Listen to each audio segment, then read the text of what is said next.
लो ਵੀਰਾ 6 ਬੱਕਰਾਂ ਦੀ ਲਾਟ ਆ ਗਈ ਨੇ 2025 ਦੀ ਕੁਰਬਾਨੀ ਤੇ ਲੱਗਣ ਵਾਲੇ ਮਾਸ਼ਾਅੱਲਾ ਪਠੋਰੇ ਨੇ ਖੂਬਸੂਰਤ ਔਰ ਮਾਸ਼ਾਅੱਲਾ ਐਕਟਿਵ ਪਠੋਰੇ ਨੇ ਪਏ ਤੇ ਮਾਸ਼ਾਅੱਲਾ ਮੱਖੀ ਚੀਨੇ ਮਾਸ਼ਾਅੱਲਾ ਪਠੋਰੇ ਨੇ ਜਿੰਦੇ ਵਿੱਚ जनाब चिट्टे मक्खी चीने लाल मक्खी चीना खट्टा मक्खी चीना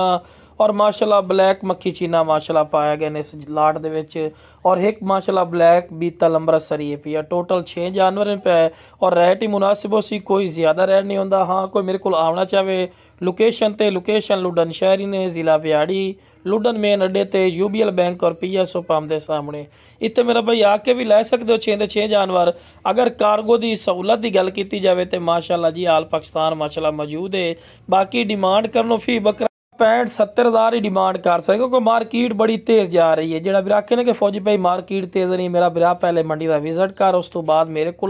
कम अज़ कम 7-8 हज़ार का फर्क ना हो तो विरा जानवर बिल्कुल ना खरीद ठीक है मेरा विरा। बाकी विरा महंगाई बहुत ज़्यादा इंक्रीज़ हो चुकी हूँ रेट की गल की जाए मेरा विरा मैं हूँ इहदा रेट कर लवां 60-65 हज़ार या 55 हज़ार फायदा नहीं। जो विरा पूरी लाट लवना चाहे इंशाअल्लाह फायदे का सौदा नहीं कुर्बानी थी कि अल्लाह के फजल करम 50% प्रॉफिट है। ये जनाब सिर्फ जनाब 45 हज़ार रुपये फी पुट्ठा डिमांड करते पे लेकिन काल ते मजीद भी कमी पेशी हो जासी महंगे दौर दे सस्ते